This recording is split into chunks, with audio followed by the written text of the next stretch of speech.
한국의 일본 후쿠시마 주변산 수산물 수입 금지 조치를 둘러싼 한일 무역 분쟁에서 한국이 예상을 깨고 사실상 승소했습니다. 1심의 판결은 뒤집기 힘들다 이런 의견이 꾸준했는데 2심에서 한국이 승소한 겁니다. 네, 이번 WTO 결정으로 인해서 이제 우리 식탁에 후쿠시마 수산물이 올라올 가능성은 줄어들었습니다. 계속해서 후쿠시마 수산물 수입 금지가 유지될 수 있을지 자세한 얘기 전문가와 나눠보겠습니다. CNI 소비자연구소 조윤미 대표입니다. 어서 오세요. 네, 어서 오십시오. 안녕하세요. 네. 대표님, 사실 어제 저희가 또 이 네네네. 부분 짚어봤었는데 이제 결과가 나왔습니다. 근데 네, 예상과는 다른 결과가 나왔더라고요. 네네. 그래서 하여튼 전략을 잘 세워서 우리 정부가 대처를 잘 했다 이렇게 결론적으로 좀 볼 수가 있고요. 네. 그동안의 노고에 대해서도 우리가 충분히 칭찬할 만한 게 그러니까요. 아닌가 이런 생각이 좀 들고요.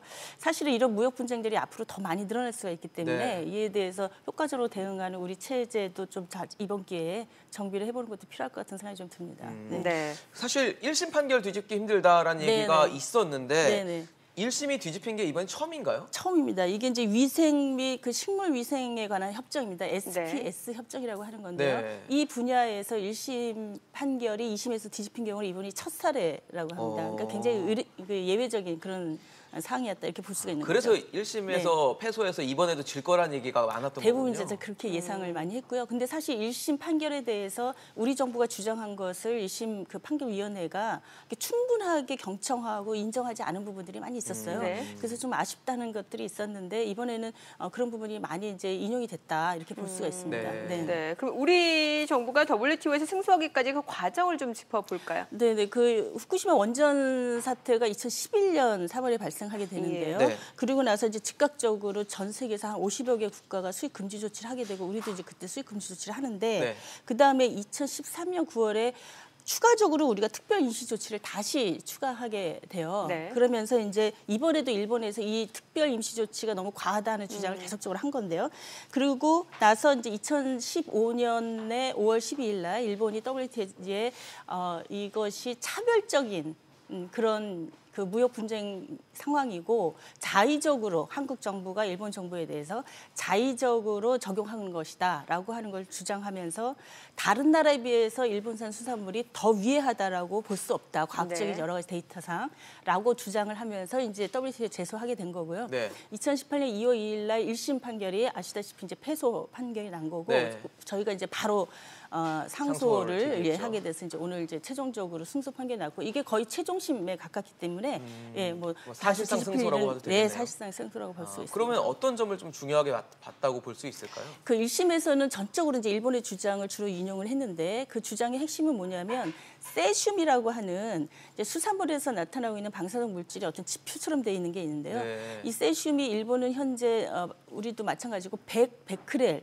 베크렐은 이제 방사능의 어떤 단위죠. 단위입니다. 네네. 100베크렐을 기준으로 하고 있는데요.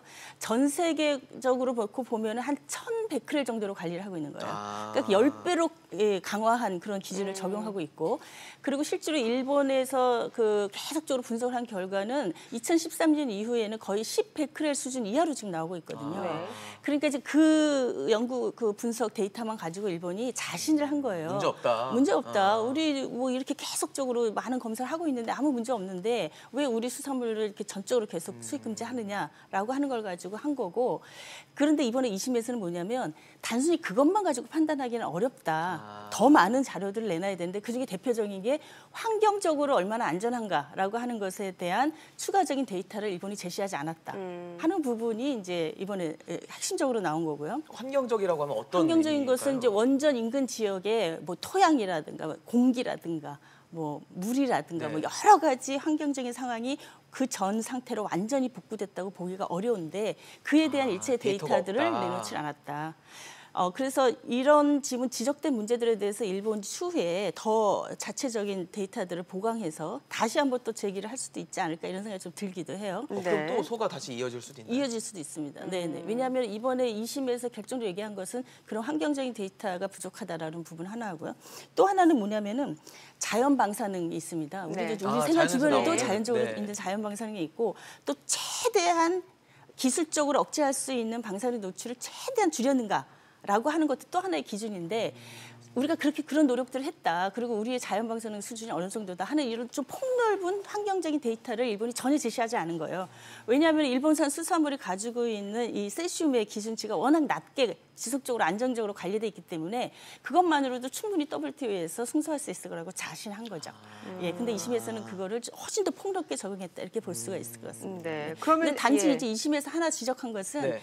우리나라의 수입 규제 조치에 대해서 좀 더 투명하게 예. 절차적인 거라든가 상황을 공개해라라고 하는 부분들은 이제 1심에서 결정한 거를 인용을 했습니다. 네. 사실 소비자 입장에서 가장 중요한 거는 그러면 후쿠시마 수산물이 우리 식탁에 이제 앞으로 안 올라오게 되는지 네네. 계속해서 올라올 수 없게 되는지 이 부분 아니겠습니까? 그렇습니다. 그래서 이제 일본 같은 경우에는 모든 고깃배가 그 도도부연에 전부 등록이 돼 있고요. 네. 예, 그쪽에서 이제 관리를 하고 그 다음에 수출 과정에서 수입업자가 정확하게 모니터링을 하면 어느 지역의 수산물인가 하는 것들을 대체적으로 잘 파악할 수 있도록 시스템이 갖춰져 있는 나라입니다. 네. 그래서 그런 것에 대한 기본적인 신뢰는 있지만 이제 우리가 우려하는 부분들이 많이 있기 때문에 네. 그리고 또 한국 소비자들이 여전히 두려움을 갖고 그렇죠. 있고 안전에 대한 불안감을 갖고 있지 않습니까? 그렇죠. 그렇기 때문에 수입하는 분들도 그렇고 일본 정부에서도 더 철저하게 지역이 혼재되지 않도록 관리해라라고 하는 요구를 지속적으로 우리 정부 하고 있고요. 또 이제 수입업자들에 대해서도 그런 의무들을 지금 계속 강조를 하고 있습니다. 네. 그러면 그러니까 우리나라가 지금 수입을 금지하고 있는 후쿠시마 수산물 어떤 것들이 있는지 좀 알려주시면 도움이 될 것 같거든요. 네, 현재 우리가 조치하고 있는 것은 세 가지로 나눠볼 수 있는데요. 후쿠시마현과 인근의 7개현에 대한 수입 금지 조치를 지금 하고 있는 거고 네. 또 하나는 그 농산물에 대해서도 조치를 하고 있어요. 이거는 이제 수산물에 대해서는 전체 모든 품목에 대해서 다 적용하고 있는 거고요. 네네. 농산물에 대해서는 수산물은 다 안 되는 거예요? 그렇습니다. 그리고 농산물에 대해서는 14개 현에 대해서 27개 품목에 대한 수입 금지 조치를 지금 현재 유지하고 있어요. 네. 우리가.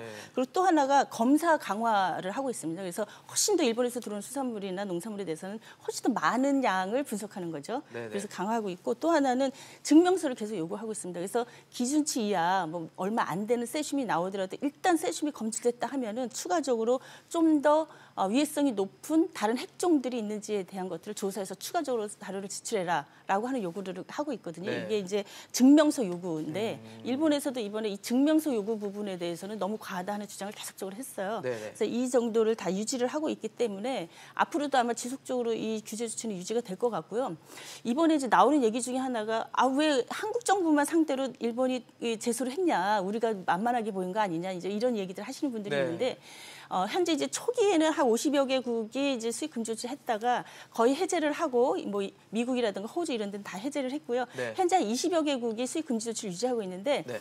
대부분이 다 우리나라의 기준에 맞춰서 우리나라가 어떻게 결정하냐에 따라서 그 나라들도 이후에 조정하든지 하는 걸 결정하겠다라고 하는 입장을 취하고 있어요. 그러니까 네. 우리나라가 현재 일본에 대해서 가장 강력하게 조치를 하고 있고 적극적으로 모니터링하고 있기 때문에 한국 정부가 그 약간 대표 주자처럼 돼 있다. 그래서 일본 입장에서는 대표 주자인 한국 정부나 한국을 상대로 한 WTO 제소에서 승소하지 않으면 다른 20여 개국에 대한 문제도 해결하기가 어렵기 때문에 한국을 상대로 해서 WTO 제소를 한 것이지 만만해 보이거나 뭐 문제가 있어서 그런 거 아니다 하는 거를 좀 알아주셨으면 좋겠다는 생각이 듭니다. 네. 대표님 지금 원산지 국가 표시, 그러니까 원산지 표시가 네네. 국가 기준으로 돼 있잖아요. 기준으로 돼 있어요. 네. 그런데 지금 사실 이원 문제된 건 일본산에 대한 게 아니라 후쿠시마와 인근에 대한 거잖아요. 그러니까, 네네. 그럼 이런 표시에 대해서 좀 일본산이라고 했을 때 좀 불안할 수도 있고 뭐 네네. 믿을 수도 있고 어떤지 모르잖아요. 그렇죠. 이런 부분에 대한 어떤 개편이나 뭐 개정이 이루어져야 된다고 보시나요? 지금 현재 이제 입법 발의가 되어 있는 걸로 알고 있는데요. 이 문제를 우리 입장에서는 보다 더 안심하고 싶으니까 그러니까요. 그렇게 갔으면 좋겠는데 그렇게 법이 개정됐을 때 일본에만 적용하면 그야말로 진짜 무역 차별. 분쟁에 있어서 네. 패소 요인이 됩니다. 그래서 모든 나라들에 다 적용해야 되고 또 국내에서 생산되는 것에 대해서도 또 지역 표시를 해야 되는 상황이 또 발생할 수도 있어서 여러 가지를 이제 검토해야 될 사항이긴 한데요. 어쨌든 수입 과정이라든가 유통 과정에서 투명성을 훨씬 높이고 모니터링을 더 강화해서 이렇게 지역이 혼재돼서 들어오지 않도록 하는 노력을 꾸준히 해야 된다고 생각이 됩니다. 네, 알겠습니다. 오늘 CNI 소비자 연구소 조윤미 대표와 이야기 나눠봤습니다. 말씀 잘 들었습니다. 고맙습니다. 감사합니다.